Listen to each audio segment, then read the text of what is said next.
주의 전에 올라오신 여러분을 주님의 이름으로 환영하고 축복을 드립니다.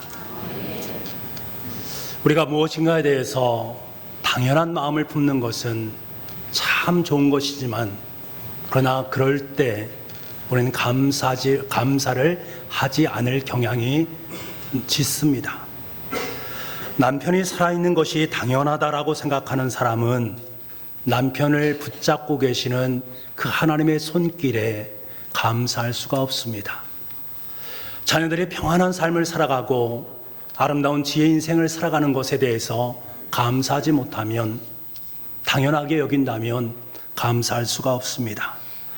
하나님께 나를 구원하셨고 나를 자녀 삼아 주셨다라는 사실을 당연하게 여긴다면 하나님의 놀라운 구원의 역사에 감격도 감사도 할 수가 없습니다. 주님께서 십자가에 못 박혀 돌아가심으로 말미암아 내가 죄 사함을 받았다라는 이 사실을 당연하게 여기게 되어진다면 십자가를 통해 나를 사랑하시는 그 하나님의 사랑을 온전히 누릴 수가 없습니다. 그래서 우리는 늘 당연시라는 이 말을 경계해야만 합니다. 여러분, 한번 곰곰이 생각해 보시기 바랍니다. 내가 살아가면서 감사할 이유가 있음에도 불구하고 감사를 하지 못하는 그 내면을 깊숙이 들여가다 보면 우리는 그 속에서 당연히라고 여기는 이 단어가 함께하고 있음을 깨닫게 됩니다. 자신의 주어진 것들에 대해서 당연시 여기는 사람은 내가 가지지 않는 그것을 다른 사람이 가졌을 때에 그 모든 하나하나의 것들이 불만의 재료들로 내 마음에 담겨지게 됩니다. 그래서 이런 분들은 아무리 많은 것을 소유한다 할지라도 감사의 마음을 품지 못합니다. 자신이 누리는 것을 당연히 여기기 때문에 그의 삶 속에 감사의 내용이 담길 수 없습니다. 여러분, 성경은 범사에 감사라라고 가르치고 있습니다. 모든 일에 감사라는 말씀입니다. 감사할 수 없는 그 상황 속에서도 감사할 수 있는 마음을 품어야 된다라고 하나님께서 우리에게 명령하고 계십니다. 물론 감사할 수 없는 상황에서 감사한다라는 것은 너무나도 힘든 일입니다. 하지만 감사할 수 없는 상황에서 범사에 감사라라고 말씀하시는 이 말씀에 순종해서 그 말씀을 따라 그 길을 걷게 되면 하나님께서는 그 도상에서 엄청난 하나님의 기적의 역사로 우리와 함께 하실 줄 믿습니다. 하나님께서 우리에게 감사하는 사람이 되라고 말씀하십니다. 감사는 그 사람이 현재 지위와 관계없고 부유함과도 관계없고 처한 상황과도 관계가 없습니다. 감사는 그 자체로 그 사람의 인격입니다. 감사는 그 사람의 됨됨이를 평가할 수 있는 아주 귀중한 기준점이 됩니다. 아무리 좋은 환경에 있어도 불평하는 사람을 보십시오. 여전히 불평하게 되어 있습니다. 반면에 아무리 힘든 조건이 있다 할지라도 감사할 줄 아는 사람은 늘상 삶에 대해서 감사할 수가 있습니다. 큰 것에서 고마워하지 못하는 사람이 있는 반면에 작은 것에도 감사하는 인생을 살아가는 사람이 있습니다. 여러분, 감사하는 사람은 아름다운 사람입니다. 그리고 감사하는 사람은 다른 사람을 기쁘게 합니다. 감사할 줄 아는 사람은 다른 사람을 행복하게 합니다. 그 사람 곁에 있으면 그 사람의 감사로 말미암아서 내 입술 속에, 내 마음 속에 감사가 채워지게 되고 내 입술은 또한 감사를 고백하게 되어 있습니다. 하지만 감사하지 못하는 사람 곁에 있으면 항상 감사하지 못하기 때문에 불만, 불평이 입술에서 떠날 수가 없습니다. 그 사람 곁에 있으면 나 또한 불평, 분만의 인생을 살아갈 수밖에 없습니다. 그래서 하나님께서는 감사하는 그 사람을 너무나도 좋아하십니다. 지금 예레미야는 몹시 화가 나 있습니다. 도대체 이해할 수가 없습니다. 그래서 하나님께 항의를 하고 있습니다. 하나님을 믿지 않는 사람들이 왜 저렇게 잘 사는 것입니까? 하나님을 믿지 않는 저 사람들이 왜 그렇게 떵떵거리면서 이 땅의 삶을 살고 있는 것입니까? 왜 악한 사람은 잘 살고 선한 사람들은 억울한 일을 당해야 됩니까? 악한 자가 선한 자를 삼키려는데 왜 하나님께서는 잠잠히 보고만 계신 것입니까? 하나님을 의지하며 살아가려고 애쓰는 사람들을 왜 하나님은 보고만 계십니까? 왜 그들을 돕지 않으십니까? 무엇인가 말씀을 해야 되지 않겠습니까? 하나님께 항의하고 있습니다. 여러분, 예레미야가 어떤 인물입니까? 예레미야는 눈물의 선지자입니다. 그런 유다 백성들을 위해 창자가 끊어지고 간이 땅에 쏟아지는 슬픔의 눈물을 흘리면서 조국을 위해서 눈물을 흘리면서 기도했던 선지자 아닙니까?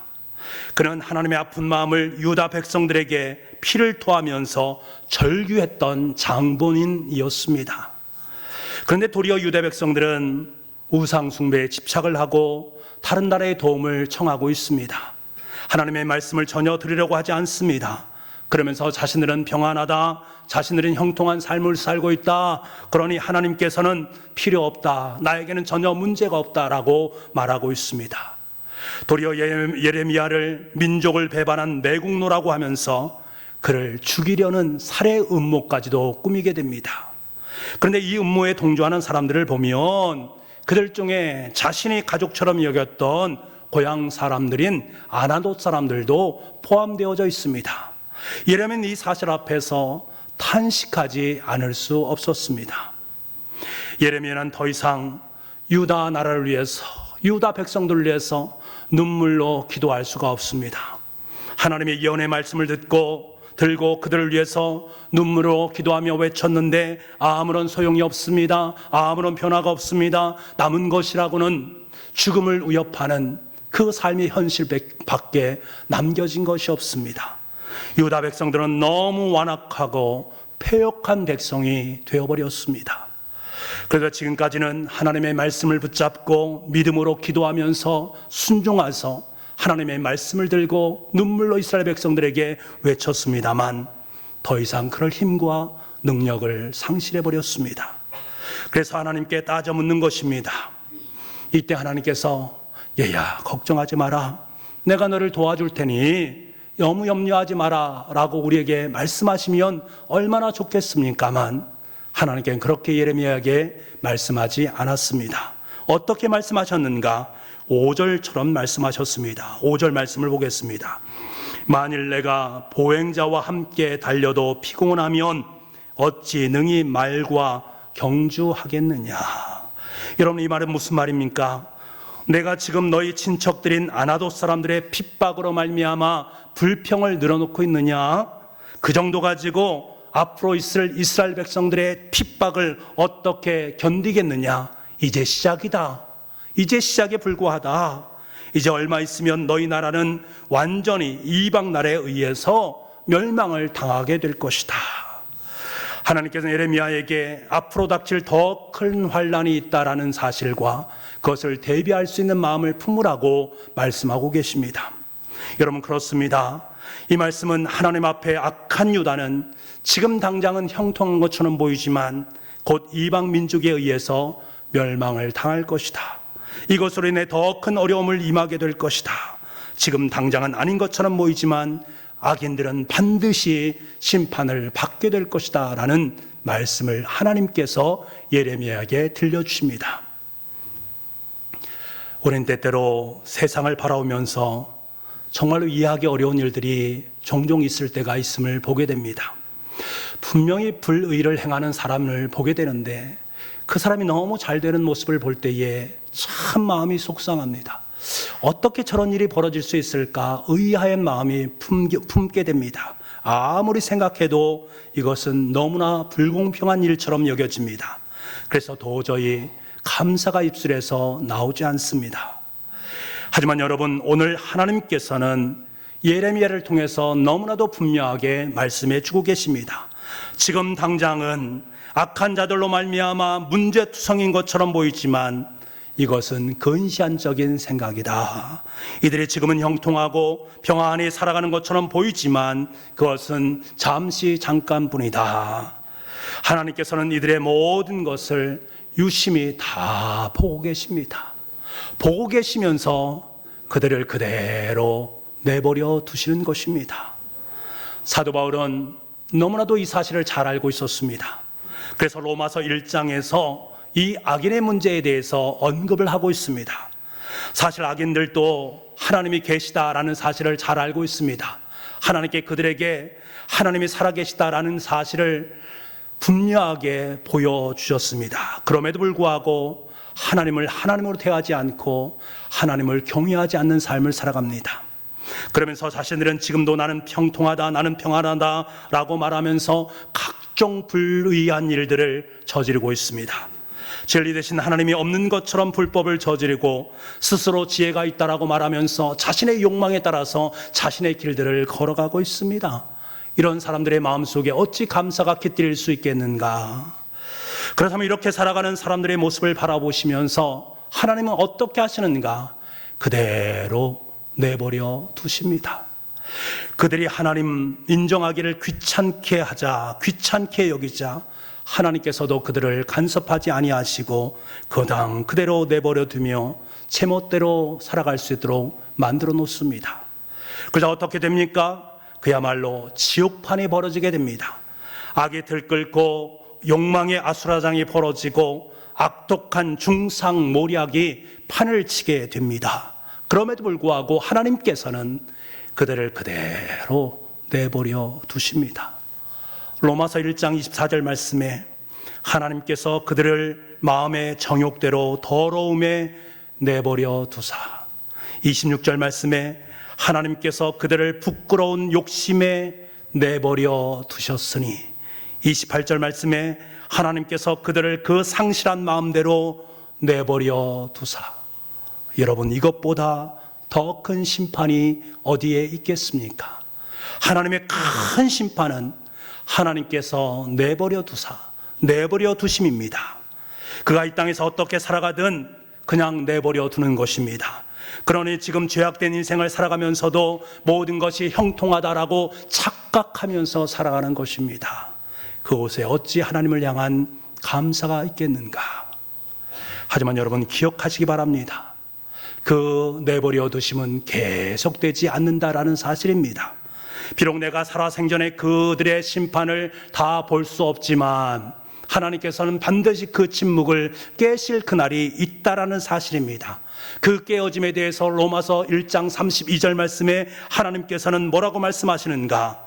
그들이 이 같은 일을 행하는 자는 사형에 해당한다고 하나님께서 정하셨다라고 말씀하고 계십니다. 하나님께서는 그들의 삶의 자리 사형이다, 다시 말하면 영원한 멸망이 너의 삶 속에 결론으로 주어지게 될 것이다 라는 사실을 너무나도 분명하게 말씀해 주셨습니다. 그들은 지금은 전혀 그 사를 알지 못하지만 마지막 인생이 다하는 그날에 그들은 그것을 자신의 삶으로 체감하게 될 것입니다. 그때 땅을 치며 슬피 울게 될 것입니다. 여러분, 하지만 소용이 없습니다. 여러분, 우리가 분명히 인식해야 되는 것은 무엇입니까? 이 세상에서 형통한 것처럼 보이는 삶은 하나님의 영혼 속에 아주 작은 한 점에 불과하다라는 사실입니다. 한 점에 불과한 그 인생을 살아가면서 내가 지금 잘 살고 있다, 내가 지금 마음껏 누리고 있다, 내가 지금 잘 되어지고 있다, 내가 형통한 삶을 살고 있다, 떵떵거리면서 살고 있다라는 사실입니다. 한 점에 불과한 인생인데 말입니다. 하지만 우리는 영혼에 잇대어 사는 존재입니다. 영원한 생명을 누리며 살아가는 존재인 줄 믿습니다. 그렇기 때문에 우리는 이 땅에서의 한 점에 불과한 그 삶에 연연하지 않게 되는 것입니다. 우리에겐 영원한 천국의 소망이 있습니다. 그 소망을 바라보면서 기쁨과 감사의 삶을 살아가게 됩니다. 우리가 이 사실을 깨닫는다면 한 점에 불과한 악한 형통에 대해서 불화할 필요가 없습니다. 불평할 필요가 없습니다. 그들의 도리어 그들을 치근히 여기는 마음, 긍휼의 마음을 품고 그들을 위해서 기도를 할 수가 있습니다. 그러므로 여러분, 우리는 세상의 형통에 마음을 두어서는 안 됩니다. 그곳에 마음을 두기보다 믿음의 문제를 무게 있게 마음속에 품을 수 있기를 원합니다. 오직 믿음을 통해서만 우리의 삶은 진정한 형통을 누릴 수 있기 때문입니다. 주님의 말씀이 침묵하는 것 같고 주의 권세가 사라지는 것 같고 주의 영광이 보이지 않는 것 같은 세상이지만 여러분, 믿음의 눈을 들어서 주님을 바라볼 수 있기를 간절히 소망합니다. 주님의 영광이 물이 바다를 덮음같이 덮여있는 그 세상을 보게 될 것입니다. 온 세상을 붙잡고 계시는 성령님의 일하심의 역사를 보게 될 줄 믿습니다. 온 세상을 주관하시고 당신의 뜻으로 이끌어 가시는 하나님의 열심을 보게 될 줄 믿습니다. 궁극적으로 악인들을 꿇어 엎드리게 만드시고 하나님의 백성을 일으켜 세우시는 하늘의 권능을 보게 될 줄 믿습니다. 그때에서 비로소 우리 입술에서는 감사가 흘러나오게 되어 있습니다. 여러분, 우리는 하박국 선지자를 통해서 영감을 얻어야 됩니다. 하박국 선지자는 절망 중에 있을 때에 소망을 품었던 선지자입니다. 그런 그 절망의 상황에서 도리어 하나님을 향해서 감사의 노래를 불렀습니다. 하박국 선지자는 그를 치러 올라오는 악인들로 인해 창자가 흔들렸고 입술이 떨려 말을 더듬었습니다. 다리에 힘이 풀려 비틀거리다가 자빠졌습니다. 그러면서 자신에게 닥칠 운명의 날을 기다렸습니다. 그 상황은 한마디로 절망이라고 말할 수 있습니다. 하지만 여러분, 정말 중요한 것이 무엇입니까? 하박국 선지자는 그 절망적인 현실 속에서 남이 볼 수 없는 그것을 볼 수 있었다라는 그 사실이 중요합니다. 다른 사람은 다 보지 못했지만 이 하박국의 눈에는 그것이 보였습니다. 그것이 무엇입니까? 하나님의 구원의 손길, 하나님의 도움의 손길이었다라는 사실입니다. 이것이 하박국 선지자가 절망 중에 소망을 품고 도리어 소리 높여 하나님께 감사 찬송을 부를 수 있었던 이유였습니다. 여러분, 여러분의 삶이 정말 절망적이십니까? 악인의 형통으로 말미암아 힘이 드십니까? 의롭게 살려고 애쓰고 수고하는데 삶의 저력 속에 여전히 문제투성이의 인생, 그게 너무나 힘들고 곤고한 인생을 살아가고 계십니까? 하박국 선지자의 노래가 여러분에게 힘과 능력이 될 수 있기를 간절히 소망합니다. 그 속에서 아무도 보지 못하는 그 하나님의 손을, 그 하나님의 손길을, 그 하나님의 능력을 볼 수 있기를 간절히 소망합니다. 하박국 3장 17절에서 19절에 하박국 선지자의 노래가 등장합니다. 이 부분을 유진 피터슨이 쓴 메시지를 통해서 함께 읽어보기를 원합니다. 우리 함께 하박국 3장 17절과 19절 말씀 함께 읽어보겠습니다. 같이 읽겠습니다. 시작. 체리나무에 꽃이 피지 않고 딸기가 익지 않아도 사과가 다 벌레 먹고 밀농사가 흉작이어도 양우리에 양이 없고 외양간에 소가 없어도 나 하나님께 즐거운 찬송 부르리라. 나의 구원자 하나님 앞에서 즐겁게 뛰어놀리라. 아멘. 여러분, 이것이 저와 여러분의 고백이요, 저와 여러분의 감사의 노래가 될 수 있기를 간절히 소망합니다. 제가 예전에 부목사로 있었을 때 일입니다. 한 번은 저하고 참 친하게 지냈던 집사님, 어떤 오해로 말미암아 교회 안에서 별로 좋지 않은 소문이 있었을 때가 있었습니다. 저는 이 소문을 듣고 너무나도 마음이 힘들었습니다. 정말 힘들었습니다. 너무나도 마음이 아팠습니다. 그 소문을 듣고 함께 동조하시는 성도님들 보면서 정말 마음이 찢어지는 것 같았습니다. 하지만 저는 아무런 말을 할 수가 없었습니다. 성령님께서 침묵하기를 원하셨기 때문입니다. 저의 마음속에서는 분노가 일어나기 시작합니다. 그때 그 분노, 그것이 얼마나 위험하고 얼마나 무서운 것인가를 저는 깨달았습니다. 기도조차 나오지 않습니다.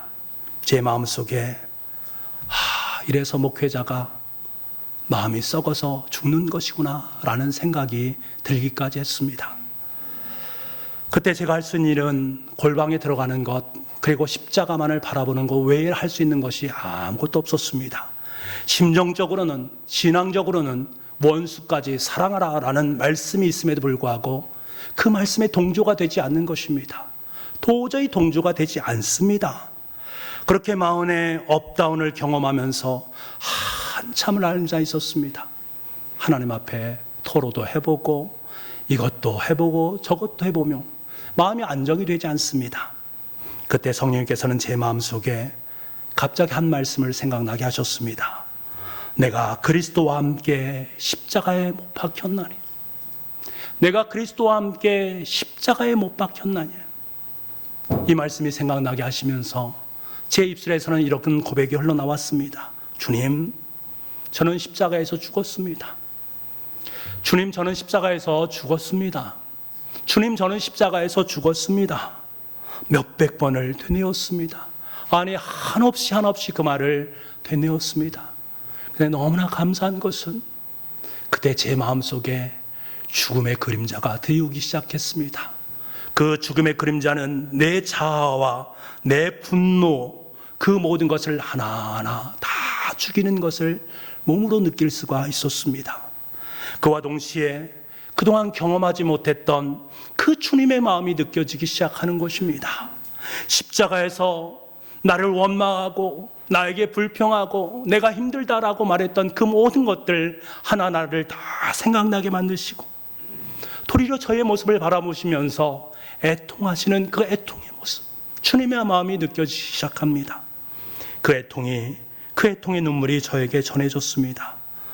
그 주님의 눈물이 이 마음속에 있는 분노 하나하나를 다 씻어내는 것을 느끼게 되었습니다. 서서히 평안함이 찾아오기 시작합니다. 그때 저는 한참을 하염없이 울 수밖에 없었습니다. 그리고 기쁨과 감사가 제 마음속에 임하는 것을 경험하게 됩니다. 그때 저는 하박국의 감사가 바로 이런 것이구나. 그래, 하나님께서 우리에게 노래하기를 원하시는 것이 바로 이것이구나 라는 것을 마음속 깊이 느꼈습니다. 이 경험을 한 후에 저는 집사님에게 달려갔습니다. 그리고 집사님의 손을 덥석 잡았습니다. 한 말도 하지 않았습니다. 말하지 않아도 성령님은 서로의 관계를 회복시켜 주셨습니다. 분노가 감사로 변하는 순간이었습니다. 사랑하는 성도 여러분, 믿음의 사람은 환경을 통해서 감사를 캐내는 존재입니다. 감사하는 성도는 환경을 따라 살지 않고 하나님을 신뢰하면서 믿음을 따라 살아가는 존재입니다. 절망 속에서도 소망을 품을 수 있는 것은 그 속에 감추어진 감사의 제목들을 눈으로 바라볼 수 있는 능력입니다. 20년 전에 보스턴 대학교 어느 연구팀이 이런 연구를 한 적이 있습니다. 개를 2마리 놓고 한 마리에게는 계속해서 술을 먹였습니다. 그리고 난 후에 1년 후에 이 개 2마리를 가지고 달리기 시합을 하도록 만듭니다. 그런데 이 술을 먹은 개는 처음 시작을 하자마자 4분의 1 정도를 완전히 질주를 합니다. 그리고 2분의 1 정도 가자 헉헉거리기 시작합니다. 그리고 3분의 2 정도 가자 그 자리에서 고꾸라졌습니다. 반면에 정상적인 음식을 먹고 자란 개는 마지막 골인전까지 무사히 달렸습니다. 이런 마치 감사를 잃어버린 세상 사람들은 1년 동안 술을 먹은 동물처럼 처음에는 맹렬한 기세로 질주합니다. 모든 것이 다 잘 되는 것 같습니다. 형통한 것 같습니다. 모든 것을 누립니다. 호의호식하는 삶을 살아갑니다. 이것이 진짜의 삶이야. 이것이 아름다운 삶이야. 이것이 행복한 삶이야 라고 말하면서 질주를 감행합니다만 곧 헉헉거리게 되어지고 마지막에는 넘어질 수밖에 없다라는 사실입니다. 우리가 이들을 바라보면서 부러워하거나 이들의 삶을 흉내내며 살아가는 것이 정말 바른 인생이겠습니까? 내가 예수 그리스도를 믿고 살아가는 그리스도인이라면 이들의 삶을 동경하고 부러워하고 이들의 삶과 함께 나아가는 인생이 바른 인생이냔 말입니다. 정상적인 하늘의 양식을 먹고 살아가고 있다라는 이 사실, 이것이 우리에게 얼마나 큰 감사요 기쁨인가라는 사실을 알 수 있지 않겠습니까? 하나님은 날마다 하나님의 최적의 양식으로, 하나님의 아름다운, 가장 아름다운 영적인 양식으로 저와 여러분의 삶을 아름답게 만들어 가시는 줄 믿습니다. 우리는 그 도상 위를 달리고 있는 것입니다. 그 도상 위를 달리는 그 모든 것은 승리로 귀결될 수밖에 없습니다. 사랑하는 부부가족 여러분, 하나님은 감사하는 사람을 귀하게 여기십니다.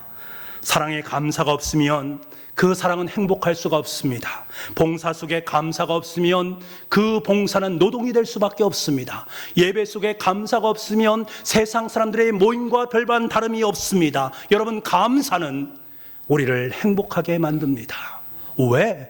감사가 바로 하나님의 능력이기 때문입니다. 오늘은 맥주감사 주일입니다. 지난 2019년 전반기를 살아오시면서 여러분 정말 하나님 앞에 얼마만큼 감사하셨습니까? 2019년도 전반기를 걸어오면서 여러분의 인생 속에서 얼마나 많은 감사의 보화를 캐내셨습니까? 감사는 행복이요, 감사는 인격이요, 감사는 하나님의 능력입니다. 앞으로 2019년 후반기를 살아가면서 더 큰 감사, 다시 시작하는 은혜에 대한 감사를 하나님 앞에 드릴 수 있기를 간절히 소망합니다. 그래서 저와 여러분의 인생이 아름다운 감사의 인생으로 물들어감으로 말미암아 너는 감사의 인생을 살아가는 가장 아름다운 나의 자녀다라는 아름다운 고백을 주님으로부터 들을 수 있는 저와 여러분 될 수 있기를 간절히 소망합니다. 기도하겠습니다. 하나님 아버지, 참으로 감사합니다. 감사를 잃어버린 세상 사람들의 모습이 아니라 감사를 회복하고 감사를 찾아갈 수 있는 아름다운 주님의 자녀로 삼아주시니 너무나 감사합니다. 날마다 감사의 보물을 캐어남으로 말미암아 그 인생이 아름다운 감사의 인생으로 물들어갈 수 있는 복의 자녀들 다 될 수 있도록 주님 역사하여 주옵소서. 모든 말씀을 예수님의 이름으로 기도하옵나이다. 아멘.